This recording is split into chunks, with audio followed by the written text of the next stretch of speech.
살아계신 하나님, 예배 가운데 예물 드리게 하시니 감사합니다.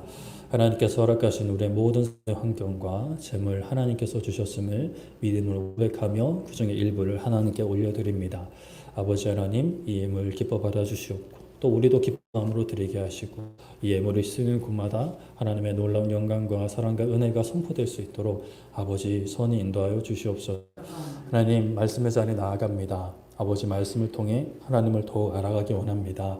아버지 말씀을 전하는 부족한 종의 입술을 통해 하나님의 말씀이 온전히 선포되게 하시고 하나님의 마음을 전하게 하여 주시고 특별히 이 자리에 계신 하나님의 모든 귀한 권속들, 하나님의 지체들, 아버지 하나님 마음을 열고 말씀을 받아들일 수 있는 귀하고 복된 시간, 말씀을 전하고 듣는 이 시간조차 우리가 하나님을 경배하고 예배하는 시간이 묻지 않고 온 마음 다해 온 힘 다해 예배하는 복된 시간 되게 하여 주시옵소서.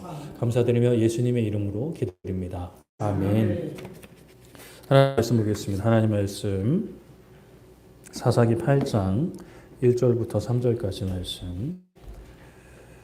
사사기 8장 1절부터 3절까지.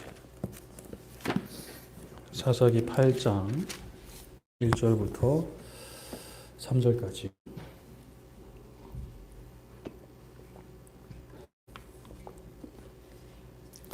사사기 8장 1절부터 3절까지 말씀 한 절씩 교독하도록 하겠습니다. 에브라임 사람들이 기드온에게 이르되 너가 미디안과 싸우러 갈 때에 우리를 부르지 아니하였으니 우리를 이같이 대접하면 어찌 됨이냐 하고 그와 크게 다투는지라.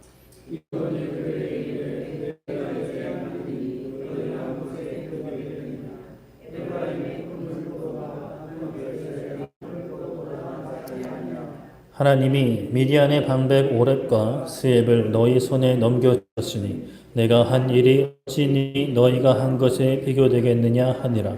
기드온이 이 말을 하매 그때 그들의 노여움이 풀리니라. 아멘.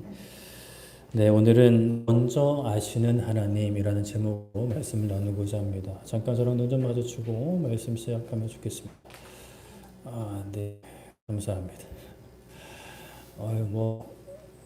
눈 마주치는데 한참 걸릴 수 있었으면 좋겠네요. 오늘은 먼저 아시는 하나님이라는 제목으로 말씀을 나누고자 하는데요. 우리가 살면서 맺는 아니면 태어나면서부터 갖게 되는 관계 중에 먼 관계가 있고 가까운 관계가 있습니다.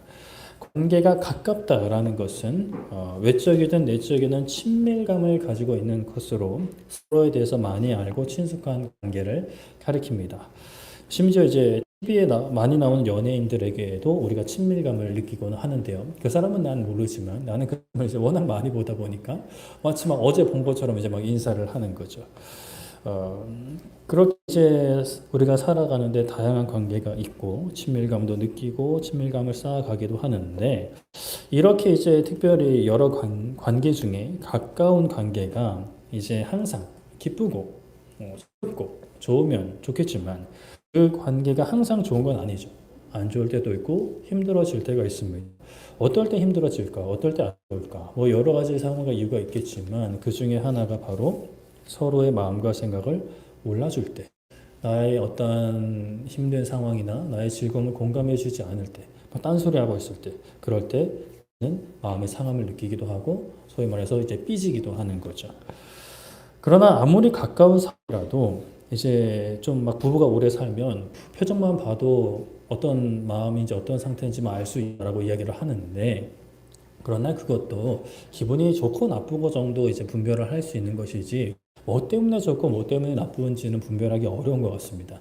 물론 일상생활을 좀 꿰고 있으니까 이것 때문에 기분이 안 좋겠거니 이렇게 짐작은 할 수 있겠지만 그래도 중요한 것은 그럴 때 왜 내 기분이 좋고 왜 내 기분이 안 좋은지를 이야기할 수 있는 것이죠. 이야기해야 되는 것이죠. 소통을 해야 합니다. 대화를 해야 합니다. 그렇게 인간이 살아가는 삶 속에서 대화가 참 중요한데 소통이 참 중요한데 하나님과도 비슷하죠. 하나님과의 우리 관계에서 대화가 중요하고 소통이 중요합니다. 그런데 이제 사람과의 어떤 대화 소통과는 다른 점이 있는데요. 사람은 정말 모릅니다.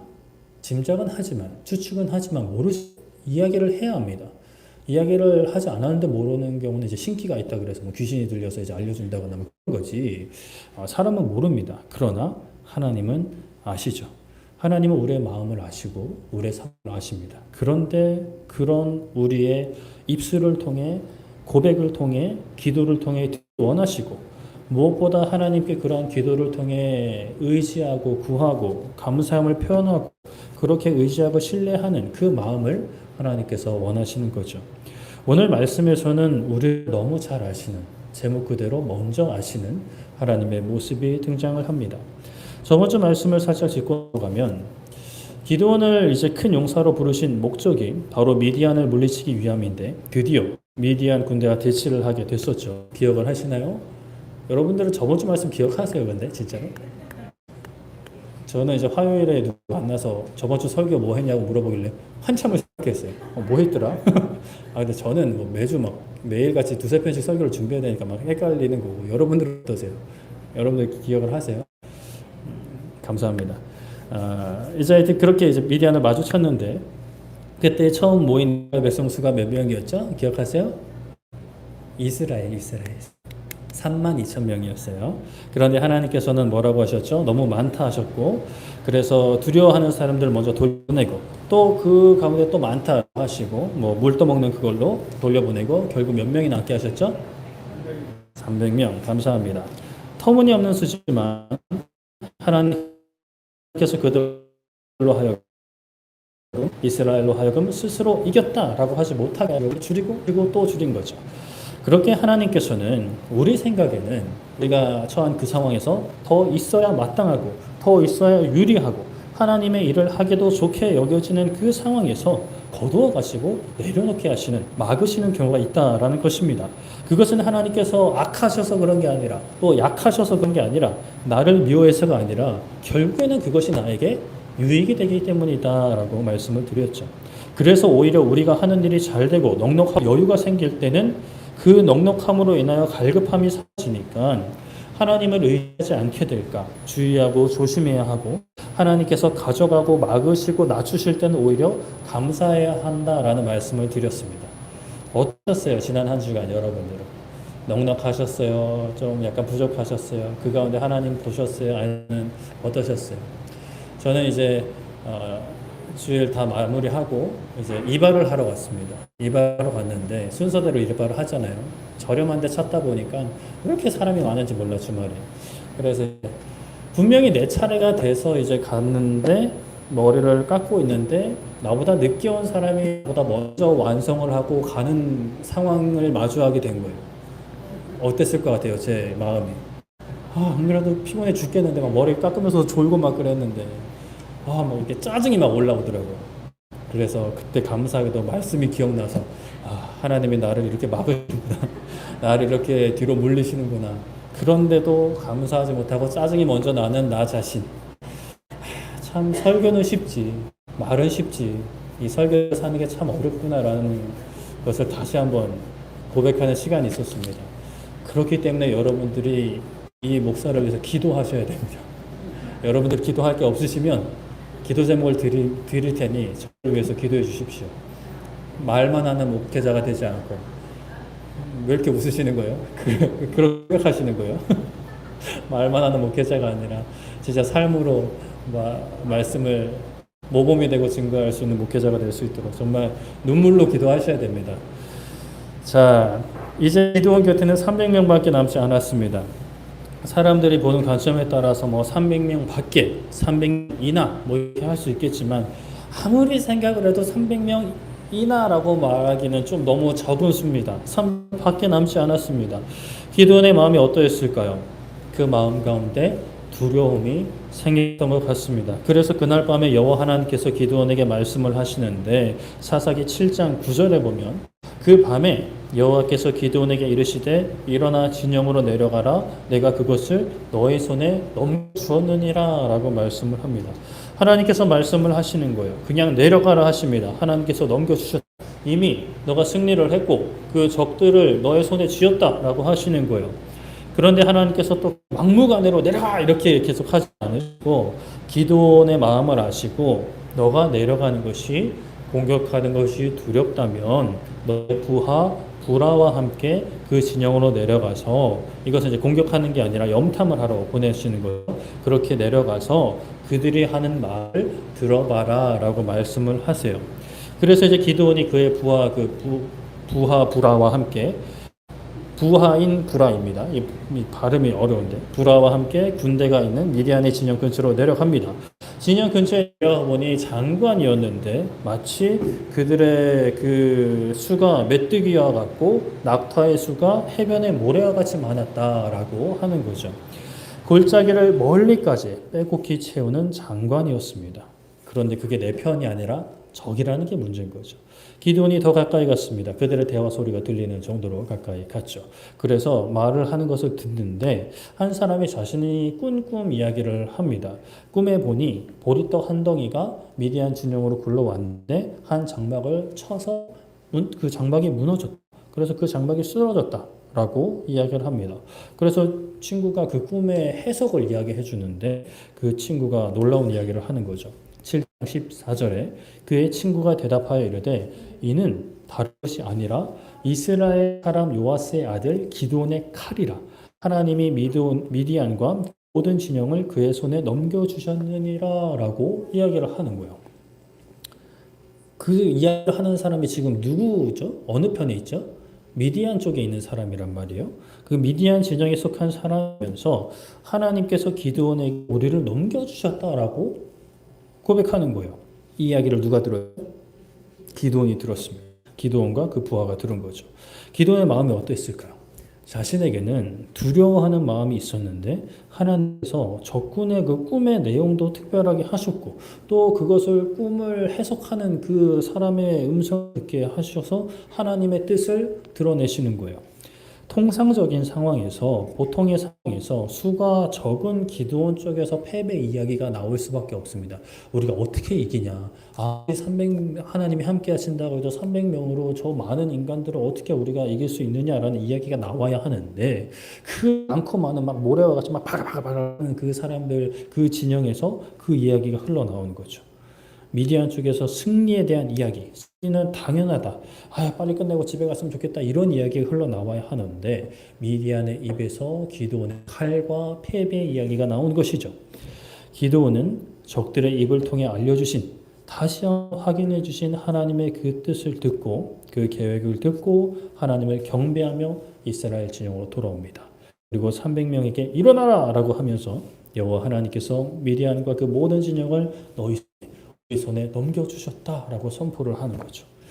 하나님께서는 연약한 기드온의 마음을 너무 잘 알고 계셨던 거죠. 우상을 척결한 후에도 두려워해가지고 걱정해가지고 양털로 이거 마르게 해주세요, 이것만 축축하게 해주세요 이렇게 막 시험했던 기드온이었는데 이제는 하나님께서 기드온이 먼저 부탁한 것도 아닌데 그 두려움이 사라지게끔 해주시는 겁니다. 두려움의 대상이었던 대적의 입에서 그 미디안 사람의 입에서 기드온을 통해서 하실 하나님의 놀라운 역사를 미리 듣게 하신 것이죠. 기드온의 연약한 마음을 아시는 하나님께서 오늘날 우리의 연약한 마음도 아시리라 믿습니다. 히브리서 4장 15절에 우리에게 있는 대제사장은 우리의 약함을 동정하지 못하실 리가 아니요 모든 일에 우리와 똑같이 시험을 받으신 이로되 죄는 없으시니라 라고 말씀을 합니다. 예수님께서 우리의 연약함을 모르지 않으신다라는 말씀이죠. 우리의 연약함을 아시고 그것을 막 혼내는 것이 아니라 물론 때로는 꾸중하실 수도 있죠. 예수님도 제자들과 이제 함께 하시면서 도대체 언제까지 내가 너희와 함께 하냐 이런 말씀도 하는 것처럼 그러나 결국에는 용서하시고 동정하시고 긍휼히 여기시고 도와주시는 분이 바로 예수님이셨습니다. 기드온에게 하나님께서 위로와 확신을 주셨던 것처럼 우리에게도 함께 하실 것이죠. 우리가 어떠한 일을 앞두고 두려운 마음이 생긴다. 하나님 앞에 솔직히 고백해야 합니다. 하나님 저 두렵습니다. 라고 솔직히 고백해야 하는 것이죠. 뭐 안 해야 되는 일, 하지 말아야 될 일이라면 두려움이 생기든 뭐 기쁨과 기대가 생기든 안 해야 하고 안 하게 해달라고 기도를 해야 하지만 만약 내가 해야 하는 일이다. 하나님께서 좋아하시는 일이고 나에게 명하시는 것이다 라고 한다면 내가 순종해야 한다면 그런데 이제 거기에 두려움이 생긴다. 걱정이 생긴다. 염려가 생긴다. 불안이 생긴다. 그러면 그것을 우리가 솔직히 고백을 해야 합니다.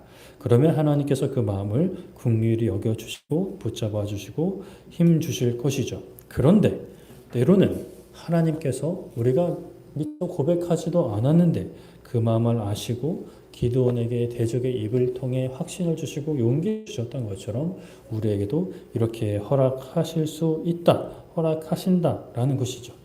그렇게 우리는 오히려 담대함으로 감사함으로 항상 하나님 앞에 살아갈 수 있는 것입니다.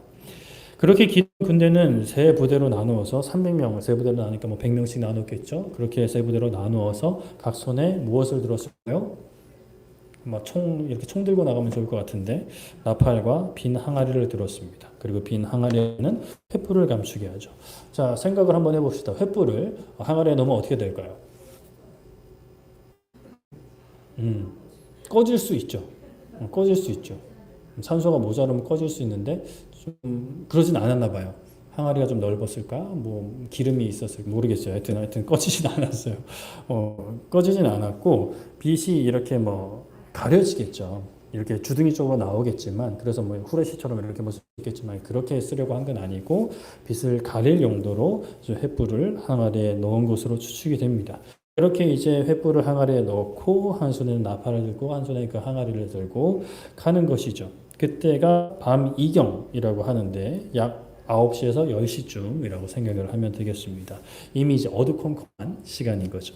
그때에 기드온과 함께한 이들이 이렇게 딱 그 세 부대로 나누어서 이제 둘레를 쌓고 기드온과 함께하는 이들이 나팔을 불며 손에 가졌던 항아리를 깨트립니다. 그 깨트리니까 어떻게 돼요? 횃불이 꺼지지 않았다면 이제 횃불에 갑자기 이제 빛을 발하겠죠. 그리고 300명이라는 사람이 나팔을 붑니다. 나팔이란 하나만 불어도 소리가 굉장히 멀리까지 전달이 됩니다. 그런데 진영을 둘러서 300명의 나팔을 불었다라고 한다면 사실 물론 그 굉장히 지역이 넓겠지만 굉장히 큰 소리로 그 특히나 골짜기 같은 곳에서는 막 이렇게 막 여기저기서 막 울리는 그런 상황이 됐겠죠. 그런 상황에서 미디안 입장에서 갑자기 밤에 얼마나 방심하고 있었겠어요. 방심한 사람들이 많았었고 또 그 꿈에 대해서 들었던 사람들은 설마 이런 생각을 했을 것 같은데 갑자기 나팔 그 사방에서 나팔 소리가 들리고 빛이 보이는 거예요. 그러다 보니 사람들이 어떻게 생각을 했겠어요?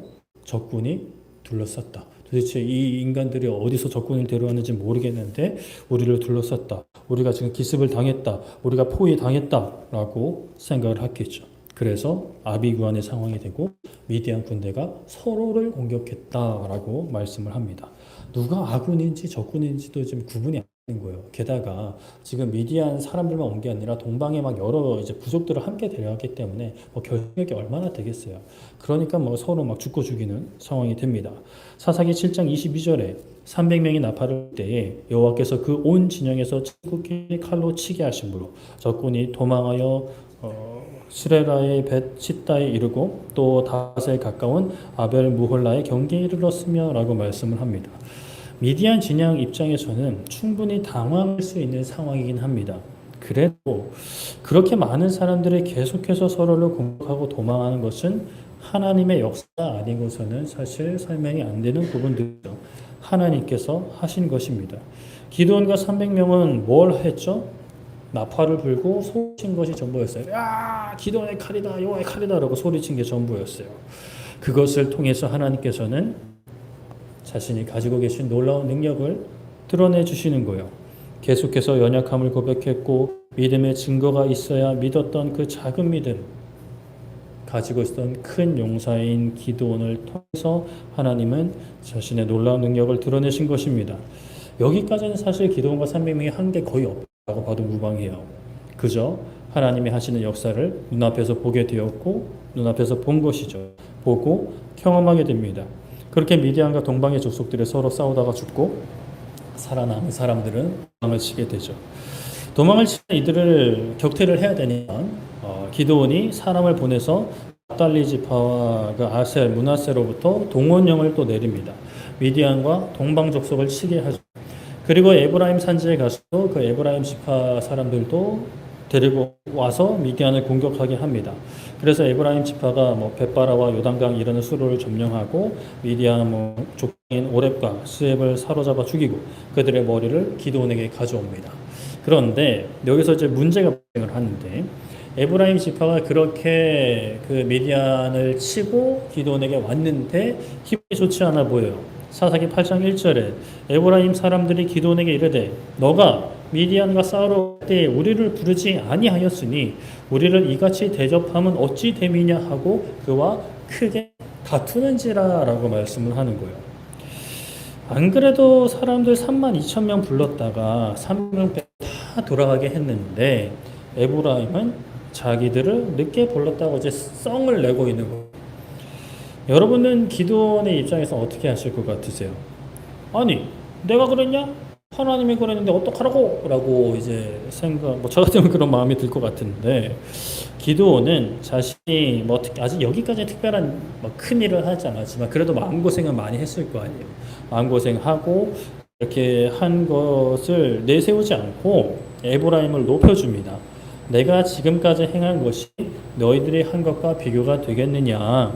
너희의 끝물 포도가 아비에셀의 만물 포도보다 낫지 않냐? 즉 이제 너희들의 가장 안 좋은 것이 우리가 가지고 있는 가장 좋은 것보다 더 좋지 않냐라고 막 높여주는 거예요. 그리고 너희들이 미디안 방백과 족장 오렙과 스웹을 잡았으니 너희들이 한 일이 크다라고 하면서 이제 에브라임을 높여줍니다. 그러자 에브라임 사람들 노여움이 풀렸다라고 말씀을 하는 거죠. 참 그래요. 에브라임은 왜 화를 낸 걸까요? 왜 기드온에게? 표면적인 이유는 자신들을 늦게 불렀다는 겁니다. 전투에 늦게 참여하게 했다는 거죠. 이것이 하나님의 역사에 늦게 동참하게 이스라엘의 대적인 미디안과 싸우는 일에 늦게 불렀다고 기분이 상한 것인가? 그럴 수 있는데, 그러나 이 말씀을 보고 정황을 보면, 그러나 그 가운데 기드온 네가 공로를 독차지한 것이 하려 한 것이 아니냐라는 마음이 있었던 것으로 보입니다. 그래서 이 대단한 일의 공로를 너가 차지하려는 것이냐라는 마음이 있었기 때문에 기드온이 아니다. 너희들의 공로가 더 크고 너희들이 대단하다라고 높여주는 마음이 풀려버린 거죠. 참 그래요. 하나님의 일, 하나님의 역사를 감당함에 있어도 누가 더 많이 했냐, 누가 적게 했냐로 마음이 상하는 일들이 있는데 지금 에브라임 사람들이 그런 거예요.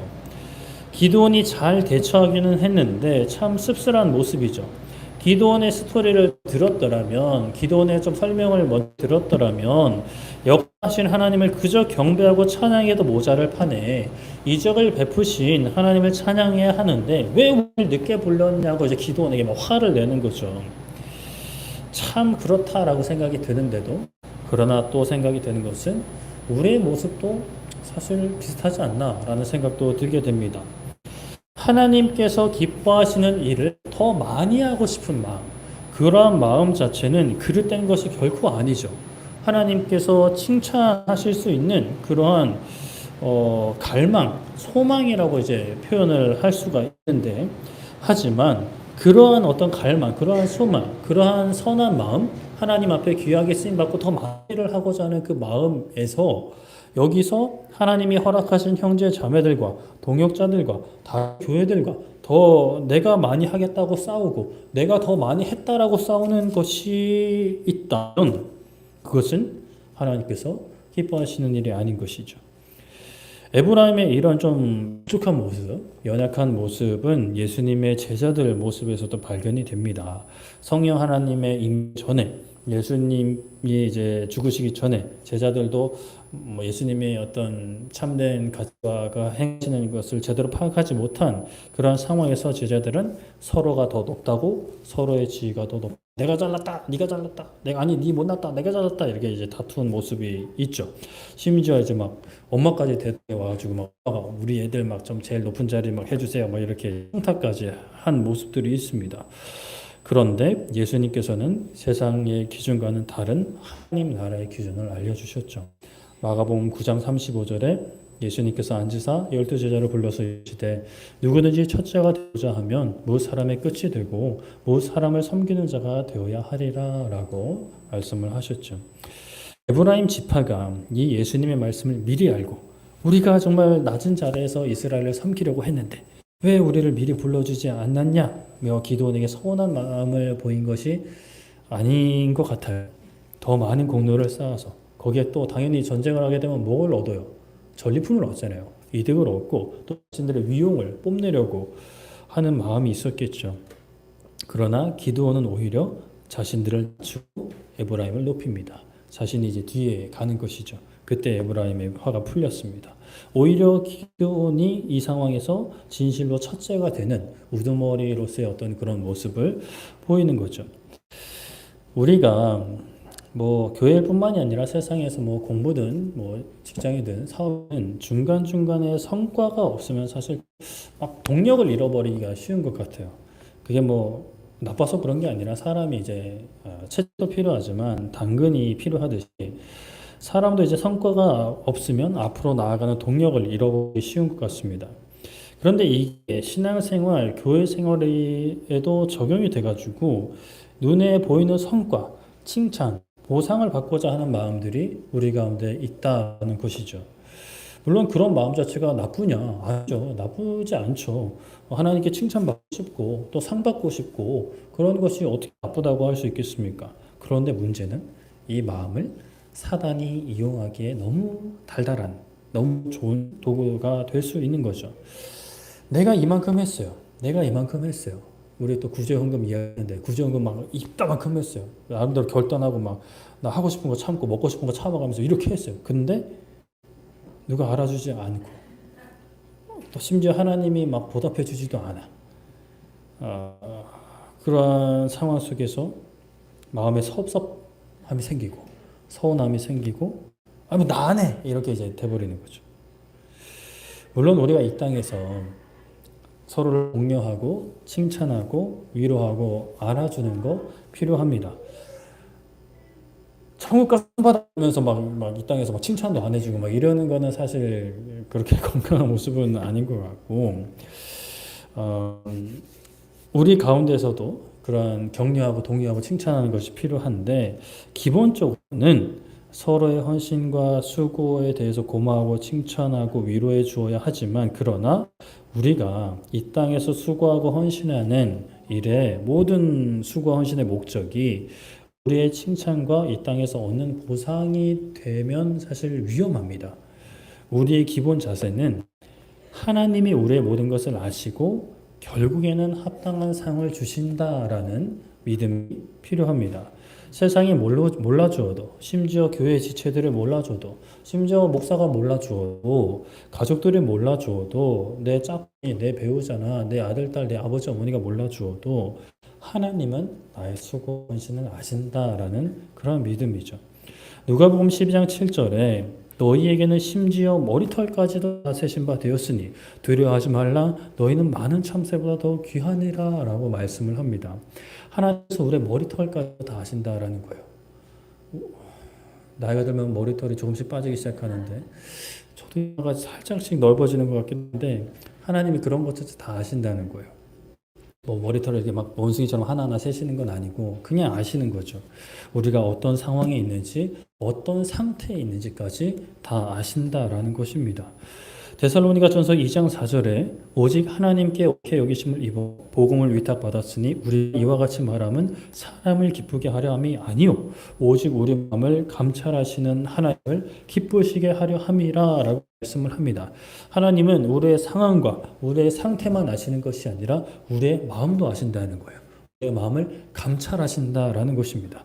감찰하신다라고 할 때 감찰이라는 단어가 좀 약간 놈이 죄를 짓나 안 짓나 이렇게 막 보는 그런 뉘앙스처럼 읽히지만 뭐 그것도 사실 틀린 것은 아닌데 그러나 하나님은 우리를 살펴보실 때에 우리가 얼마나 걱정과 불안과 두려움에 힘들어하고 있지는 않은지 또 그 마음에 얼마나 기뻐하고 감사하고 있는지, 하나님을 사랑하고 있는지, 세상을 사랑하고 있는지를 살피신다는 거죠. 그냥 막 무조건 막 혼내려고 어떻게든 막 꼬투리 잡고 막 이렇게 살피시는 게 아니라, 물론 혼내시기도 하죠. 잘못된 마음이 가득 차 있으면 혼내셔서 바르게 바꾸시는 것이지 혼내는 것이 목적이 아니죠. 그리고 무엇보다 위로하시려고 도우시려고 우리의 마음을 살피시고 필요에 따라 공급하시려고 우리의 마음을 살피시는 겁니다. 기도는 여러 번의 기적을 겪었지만 마음속에 담대함이 없었어요. 두려움이 있는 거죠. 두려움이 생기니까 너 무서우면 두려움 내려가 봐. 그러니까 쫄쫄쫄 내려가는 거죠. 하나님께서는 그런 기도원에게 대적들의 입을 통해서 기도원을 통해 미디안을 칠 것과 승리할 것을 알려주셨습니다. 기도 마음속에 두려움이 있다는 것을 하나님이 먼저 아셨기 때문이죠. 그리고 또 하나님께서는 우리의 수고도 다 아십니다. 고린도전서 15장 58절에 그러므로 내 사랑하는 형제들아 견실하며 흔들리지 말고 항상 주님의 일에 더욱 힘쓰는 자들이 되라. 이는 너희 수고가 주님 안에서 헛되지 않은 줄 알미라 라고 말씀을 하죠. 하나님께서는 우리의 수고가 헛되지 않겠습니다. 다 상을 주시는 거예요. 에브라임 지파도 거기서 화를 내는 게 아니라 자기들이 좀 늦게 한들 많이 한들 어떤 사람들로부터 칭찬을 받으려고 보상을 받으려고 하는 것이 아니라 하나님께 작게 했으면 그 작게라도 쓰임 받았다. 크게 쓰임 받았다. 하나님께 우리의 모든 수고와 헌신을 아신다라고 생각을 했다면 거기서 화를 낼 것이 아니고 기도원과 다투는 것이 아니라 그저 서로 격려하고 칭찬하고 박수 쳤을 텐데 그러지 못한 것이죠. 하나님께서는 우리의 수고를 헛되지 않게 하십니다. 다 아십니다. 그에 대한 상도 주십니다. 물론 우리가 기본적으로 수고하고 헌신하는 이유는 상을 받기 위해서 이전에 우리가 이미 받은 한없는 사랑, 그 갚을 수 없는 사랑 때문이지만 그것 때문에 수고하고 헌신하고 우리의 삶을 내어드리는데 사실은 거기에 더 이상 상을 안 주셔도 되는데 또 주시는 거예요. 그것까지 마다할 필요 없죠. 이 땅에서 됐습니다 이렇게 하실 수 있지만 하나님 주시는 것은 됐습니다 하나님 이러실 필요 없어요. 주신다면 감사합니다 이러고 이제 받으시면 되죠. 이 땅에서 주실 수도 있고 이 땅에서 주시지 않으면 저 하나님 와서 반드시 주실 겁니다. 이 땅에서는 이렇게 공수표 날리고 나중에 때 되면 모른 척하는 사람들도 많이 있지만 하나님이 그러시지 않겠죠. 그러니 이 땅에서는 누가 나를 몰라준다 하더라도 때로는 더 많이 섬기고 싶었고 더 큰 일을 하고 싶었는데 내가 부족해서든 또 다른 사람의 실수든 그것을 이루지 못했다고 우리가 섭섭해하거나 서운하거나 하지 말 것은 하나님이 우리의 마음을 다 아시고 또 아무도 모르는 것에서도 수고하고 헌신했던 우리의 모든 수고와 헌신 다 아시는 하나님이 계시기 때문에 우리가 서운하거나 섭섭해하는 것이 아니라 그저 또 마지막까지 힘써야 하는 것이죠. 그렇게 우리의 상황과 상태를 아시고 마음을 아시고 우리의 모든 수고와 헌신을 아시는 하나님을 믿으시기를 축복합니다. 그렇게 상황을 아시고 상태를 아시고 우리의 마음을 아시고 우리의 연약함도 아시고 우리의 두려움도 아시고 우리의 불안도 아시는 하나님, 저같이 이렇게 수고 헌신하는 걸 여러분들이 다 보고 아는 사람도 있고 상황도 있지만 정말 눈에 보이지 않는 곳에서 수고하고 헌신하시는 그런 모든 것들을 아시는 아버지 하나님, 그 아버지를 붙잡으면서 그 말씀을 붙잡으며 기도할 수 있는 우리 모두 되기를 축복합니다. 그래서 그 믿음으로 죄악 가운데 거하지 말고 세상 가운데 거룩하고 정결하게 살아가며 더욱 선한 일에 힘쓰는 그렇게 교회를 세워나가고 도움이 필요한 이들이 있다면 도움의 손길을 내밀어 줄 수 있는 복음을 전하는 일에 수고하고 계시는 분들이 있다면 함께 수고하고 또 힘내라고 응원해 줄 수 있는, 응원은 말로만 하는 것이 아니라 또 눈에 보이는 것을 응원을 할 수 있는 우리 모두 되기를 축복합니다. 말씀을 정리하겠습니다. 그 이은희 아나운서가 여러 방송에서든 책에서든 이야기를 했는데 그녀가 이제 대학 교수를 해서 겪은 일을 이야기하는 중에 그녀가 이제 학생들에게 무엇을 해줄 수 있을까 고민을 하다가 학생들 한 명 한 명 티타임을 가졌다라고 합니다. 굉장히 좀 피곤한 일일 수 있는데 유익이 있었다라고 이야기를 하면서 이런 얘기를 하더라고요. 그렇게 이제 한 명씩 티타임을 가지게 되면 그 자리에서 크게 우는 학생들이 있다라고 해요. 사실 뭐 이금희 씨가 대단한 이야기를 해준 것은 아닌데 그저 그랬구나, 그랬겠구나 라고 호응해 주는 정도. 30분 정도 만나면 학생들이 많게는 뭐가 27분 가까이 이제 이야기하는 그런 상황인데도 그렇게 짧게 호응주고 알아주는 리액션 것이 전부였는데, 그런데 젊은 친구들이 뭐가 힘들었는지 그렇게 막 눈물을 쏟고 가는 친구들이 많았다라고 이야기를 하더라고요. 왜 그럴까요? 왜 그럴까요? 각박한 세상, 자신의 마음을 알아주는 것 같은 사람을 만나니까 마음에 꾹꾹 눌러 놓았던 그 감정들이, 눈물이 터졌던 것이었겠죠. 사실 이금희 씨가 그 학생들의 상황과 마음을 알면 뭐 얼마나 알겠습니까? 그러나 해준 것은 그 호응, 리액션 뿐인데, 사람은 그러한 호응에도, 그러한 리액션, 그런 말 한마디에도 마음에 그 눌려왔던 것이 터트려진다면, 그런데 하나님 아버지께서, 모든 지각에 뛰어나신 하나님 아버지께서 우리의 마음을 아신다라는 거예요. 우리의 상황을 아신다라는 것입니다. 우리의 모든 수고와 헌신을 아신다라는 것이죠. 감히 하나님의 뜻을 시험했던 기도원의 부탁을 묵묵히 들어주셨고, 이제 진짜 싸워야 할 때 오니 기도원이 먼저 부탁하지도 않았는데, 기도하지 않았고 요청하지도 않았는데 하나님께서 기도원의 마음속에 있는 두려움을 아시고 대적들의 입을 통해 하나님께서 어떻게 역사하실지, 기도원을 통해 어떻게 일하실지를 알려주셨습니다. 그렇게 하나님은 기도원의 마음을 먼저 아셨고 역사해 주셨죠. 그 하나님께서 오늘날 우리와 함께 하신 줄을 믿습니다. 우리의 마음을 아시는 줄 믿습니다. 우리의 모든 수고와 헌신도 아실 줄을 믿습니다. 그러니 우리는 하나님 바라보며 우리에게 주어진 십자가의 길, 사명의 길을 걸어갈 수 있고 또 걸어가야 하는 것이죠. 참 우리는 부족합니다. 하나님께서 부르셨지만 우리는 여전히 연약하고 실수하고 잘못도 하죠. 제가 저번 주에 설교를 그렇게 하고 집에 가기도 전에 들른 미용실에서 그런 마음을 품었던 것처럼, 여러분들은 어떠세요? 항상 승리하고 항상 성공하시고 말씀대로 사시고 그러기를 축복합니다. 그런데 그렇지 못할 때도 있죠. 우리의 연약함, 우리의 실수, 우리의 잘못, 자랑은 아닙니다. 그런데 그런 우리를 아시고 이끄시고 힘주시고 만들어 가시는 분은 바로 하나님이시고, 그 하나님은 우리의 자랑이 되는 것이죠. 이 하나님 아버지가 우리의 자랑이 되기를 축복합니다.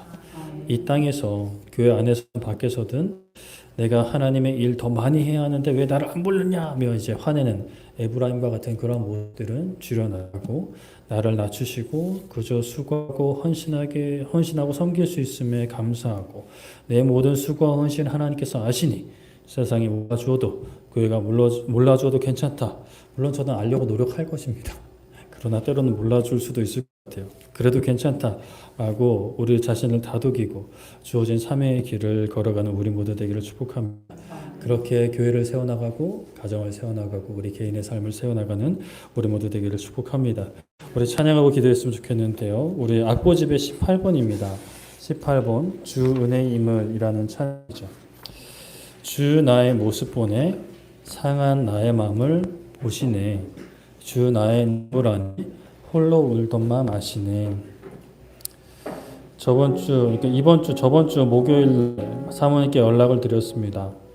사모님이 이제 기도 제목 요청을 하시면서 딸아이가 새벽에 일어나서 그렇게 울었다라고 하더라고요. 꿈에서 아빠가 또 죽었다고, 아빠 손을 잡으려고 했는데 손을 잡지 못했다고 일어나서 펑펑 울는 딸의 이야기를 하셨습니다. 우리 도훈이보다 한 살 많아요. 애기입니다, 애기. 참, 그 딸아이의 마음은 어떻겠고, 또 그 딸아이를 달래고 품고 이제 그 키워야 되는 그 어머니의 마음은 어떨까라는 생각을 해봅니다. 그래서 진짜 목요일 날 저도 너무 마음이 안 좋아서 순간 그런 생각이 들었어요. 차라리 몰랐었으면. 근데 그래도 다 정신을 차리고, 그래, 하나님이 책임지실 거다. 하나님이 아실 거다. 그 딸아이의 눈물을 알 거고 사모님의 아픔을 아실 거다. 그저 우리는 그 하나의 도구로 쓰임 받으면 된다. 내가 할 수 있는 일을 하면 된다. 라고 해서 오지랖 없게 막 신대원 동기 카톡방에 제가 막 올리고 돈 뭐라고 하고 막 그랬습니다. 우리의 눈물도 아시리라 믿습니다. 여러분들의 상황 저는 모를 수 있어요. 부족하고 게을러서 연락 자주 드려야 되는데 연락 자주 못 드려서 죄송합니다. 저는 모를 수 있어요. 하지만 하나님 아십니다. 하나님이 책임지리라 믿습니다. 인도하시리라 믿습니다. 그 사랑 끝이 없고 그 은혜 끝이 없습니다. 하나님께 소망을 두고 살아가는 우리 모두 되기를 축복합니다. 하나님께 찬양하고 기도하겠습니다.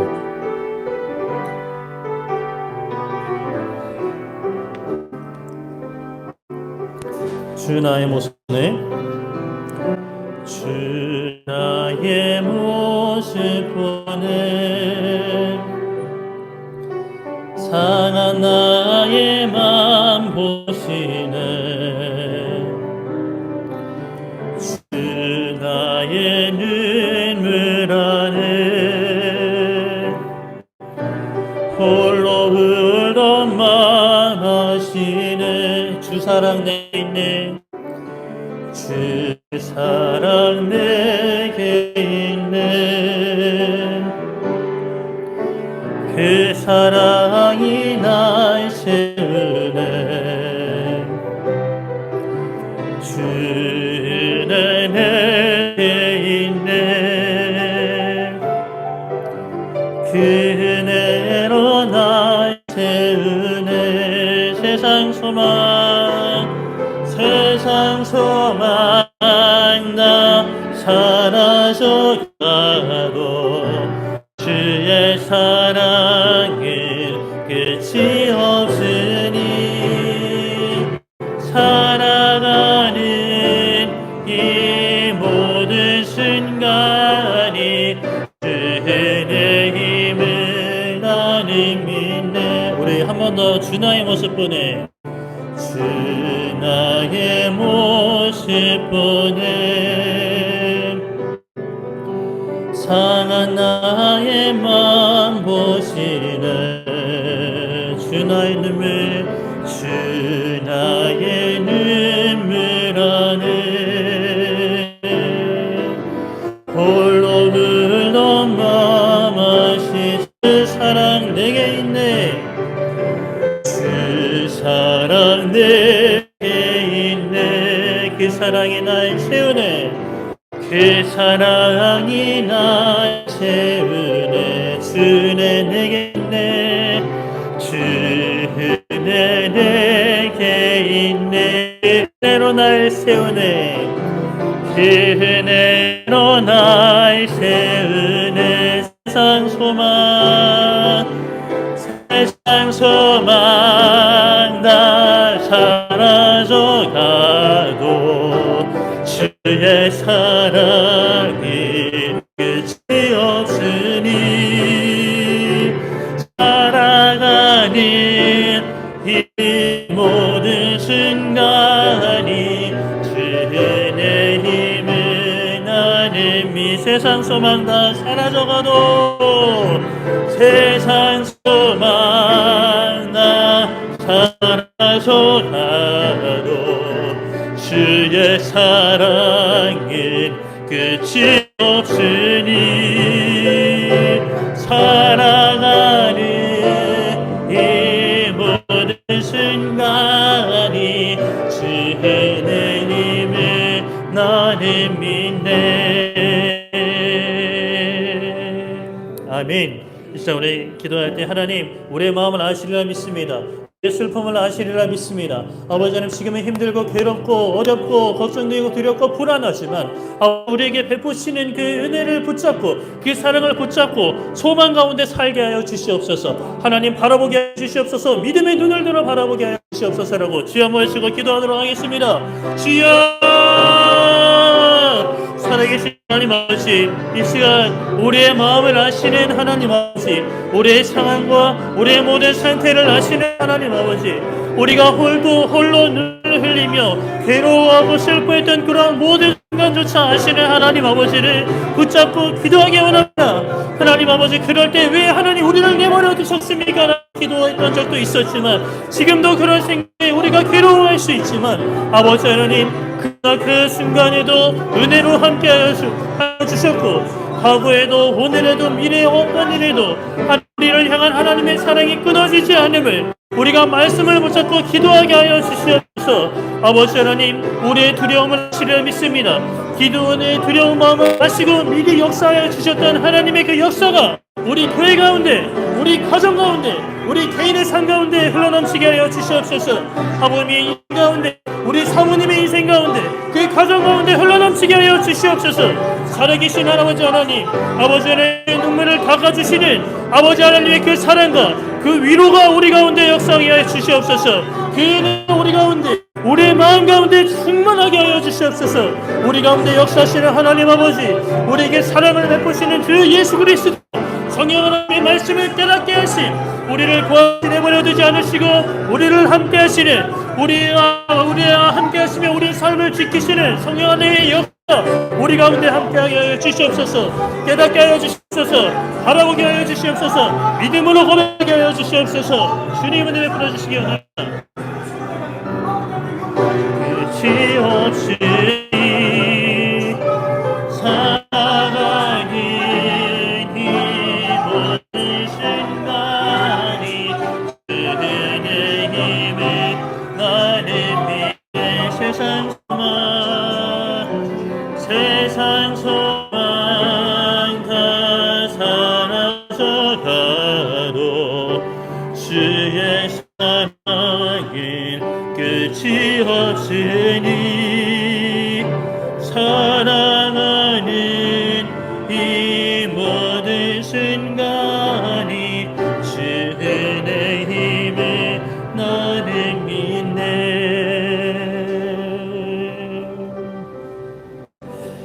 살아계신 하나님 아버지, 우리의 삶 가운데, 지난 한 주간의 삶 가운데 소망이 다 사라져가고 슬픔과 괴로움과 불안과 염려로 괴로워하던 시간들이 있지는 않았는지 돌아봅니다. 아버지 하나님, 그러한 영혼들이 있다면 위로하여 주시옵소서. 그러한 모든 순간에도 우리를 향한 하나님의 사랑은 끝나지 않았고 잠시 우리를 그 고난 가운데 허락하시지만 그 이유 다 알 수 없지만 하나님께서 사랑으로 우리를 붙잡으시고 결국에는 은혜로 우리를 세우실 것을 믿음으로 고백하는 우리의 삶이 되게 하여 주시옵소서. 그래서 우리의 영혼과 우리의 마음이 말씀으로 회복되어서 아버지 하나님, 우리 주위에 아버지 하나님께서 허락하신 그곳에서 눈물을 흘리고 괴로워하고 있는 이들이 있다면 우리가 그 사랑의 손길을, 하나님께서 우리에게 베풀어 주시는 그 손길을 내밀어주는 우리 교회 되게 하여 주시옵소서. 그러한 믿음의 가정 되게 하시고 믿음의 사람들 되게 하여 주시옵소서. 눈물 흘리는 그 눈물을 닦아줄 수 있는 하나님께서 역사하시지만, 하나님께서 책임지시지만 하나님의 도구로 쓰임받는 우리 교회 되게 하여 주시옵소서. 감사드리며 예수님의 이름으로 기도드립니다. 아멘.